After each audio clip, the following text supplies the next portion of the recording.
Hello, everybody. I did my millennial pause at the beginning. I've been trying not to do that, but my age shows itself. So, I would like to talk about our definition paper assignment, right? The assignment sheet will be posted on classes, and maybe you've already seen it. And you're coming here because you saw the assignment sheet and you're like, what the fuck? Not to fret. All right, I am here. So, a definition paper, a definition essay, is an essay where you take a term and work to define it, right? And not just define it as in here it says this in the dictionary, end of story, right? But rather, I want you to consider that words in our language, and in most languages, but specifically in the English language, words change, words evolve. Our language is a living thing, right? Much like how our tongues move in our mouths, our language moves and grows. And so, what I want you to think about is how you want to argue the growth or change of a term. And the term that we are going to work to define is patriotism or patriot. Feel free to either or that one. But it's something of a divisive term. And, as I pointed out in my other video, both Goldman and Orwell wrote about these terms. Emma Goldman wrote about the term approximately 100 years ago. George Orwell, not quite, but about 80 or so, 80 years ago. And it's something that I think we ought to consider, right? Perhaps the word is due for an update. And so, keeping in mind Orwell and Goldman's essays, I'd like for you to try and argue your definition of the term patriotism or patriot. Now, basically, what you are going to do is you can say patriotism is this, as according to Merriam-Webster, Oxford English Dictionary, one of the many venerable dictionaries. And then, you can start there, but then add to it. According to Merriam-Webster, patriotism is a love for one's country. I don't know if that's actually the definition. I don't have it in front of me. So, but you would say, patriotism, according to Merriam-Webster, is the love of one's country. However, I would argue that patriotism is, and then you would give your definition. So basically, your thesis, right? And don't forget, our thesis. If you watched my review video on the parts of an essay, our thesis is our main argument, right? Did you want to come say hi? Do you want to come here?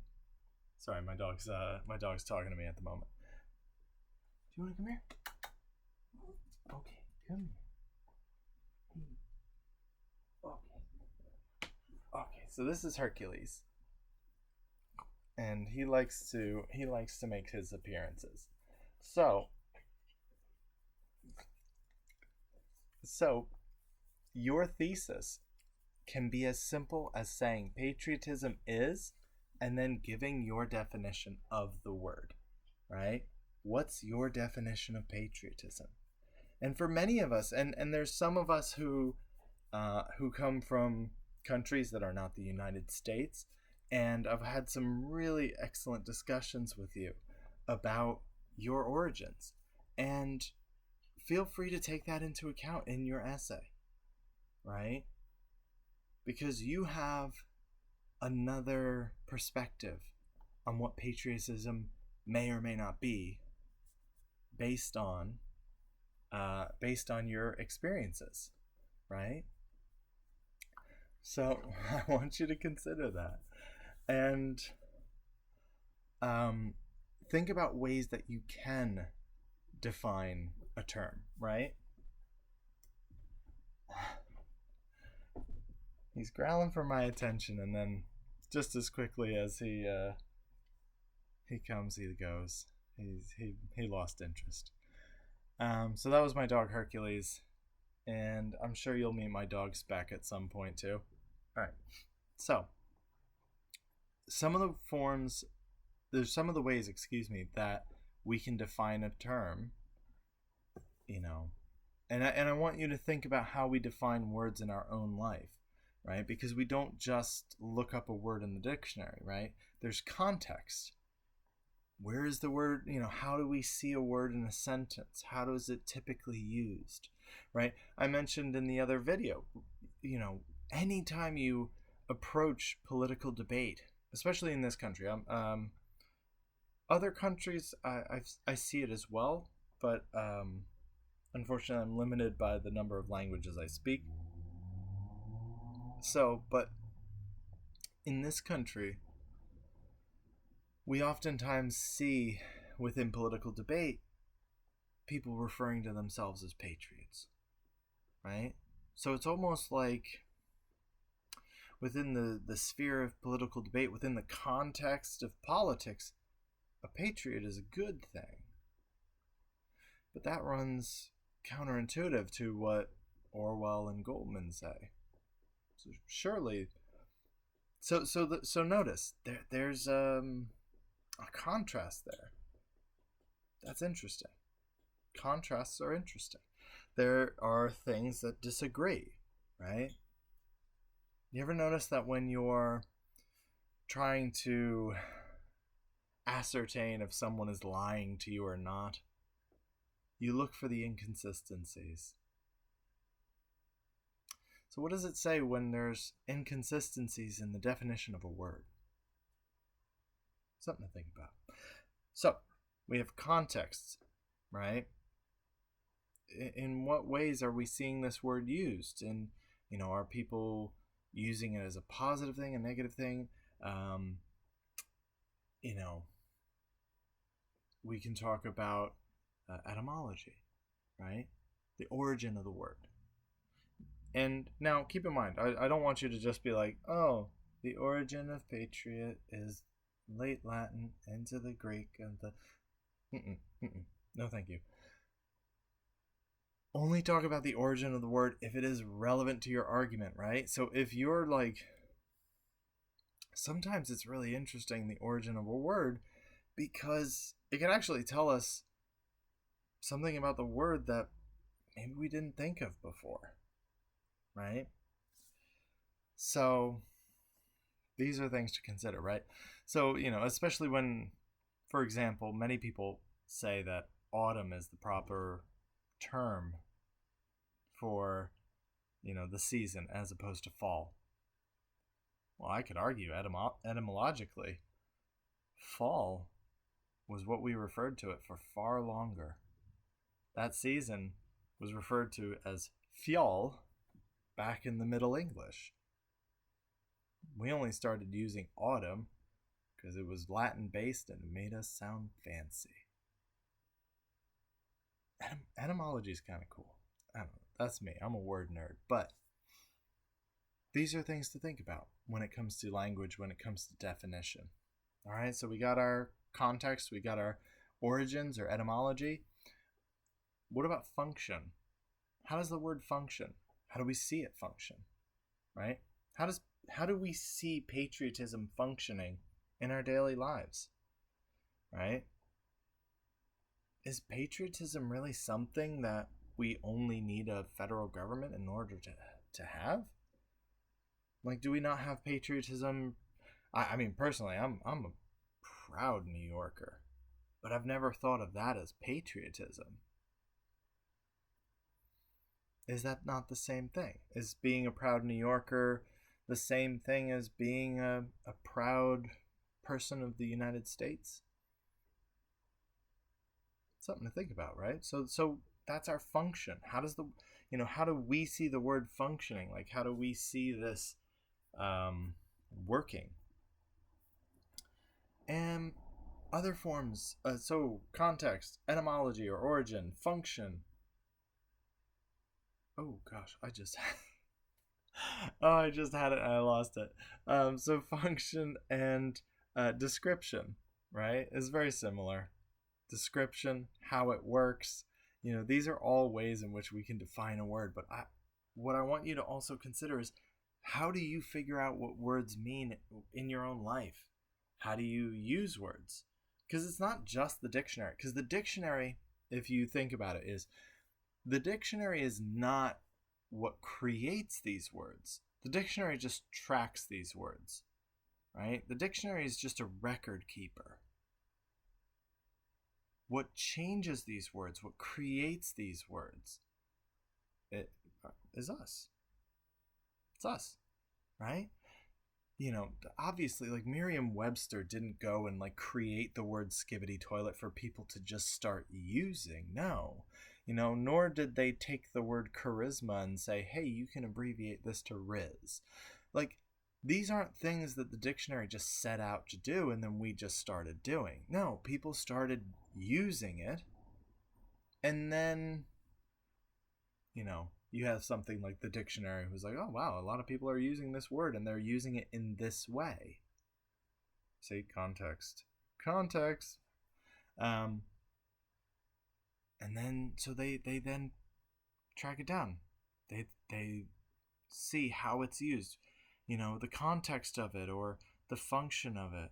What's the part of speech, right? Part of speech being, is it a noun? Is it an adjective, an adverb, or a verb, a preposition, a particle, an article, whatever it might happen to be, right? So, it's us. We create words, we create meaning.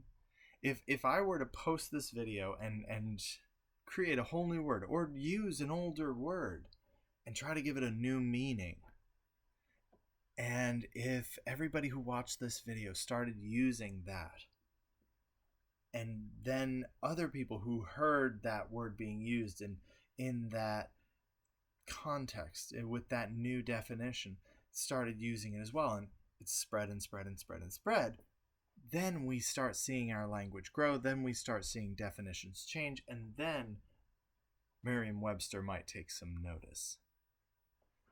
So, think about these things, right? The word patriotism. Emma Goldman gave us a definition. I think it's a cracking good one. She's rather cynical about patriotism. I feel like Orwell is probably... I don't think he's as cynical as Goldman about it. I think Orwell is rather pragmatic. He seems rather practical about it, don't you think? He's just kind of like, yeah, countries are gonna have enemies, and we're gonna feel like our enemies are each other based on what our country says, and because of our duty as citizens of this country, we're gonna fucking kill each other. And that's fine. Like, he doesn't say it's fine. He is saying that it is a very dangerous tool. It is a very powerful and dangerous tool, and it's one that it takes something like Christianity or socialism and makes them seem weak in comparison. But there you have it. I feel like it's rather pragmatic, personally, but I'm a bit of a cynic myself. So what I'd like you to do in this assignment is try to define patriotism in your own way. And, maybe you find some examples of it. That's another form of definition, right? On top of the many other forms. Maybe you find some examples of it. Maybe you want to use an example from the Orwell or Goldman essay. You're welcome to quote, all right? But do yourself a favor. Short quotes. It's a short paper, so you really don't want something like a quote that goes beyond 2 lines of text, right? That's too long. What's more important are your words, because this is your essay. You are the author. So, and because it's a rather shortish essay, anything longer than that, and you don't need that.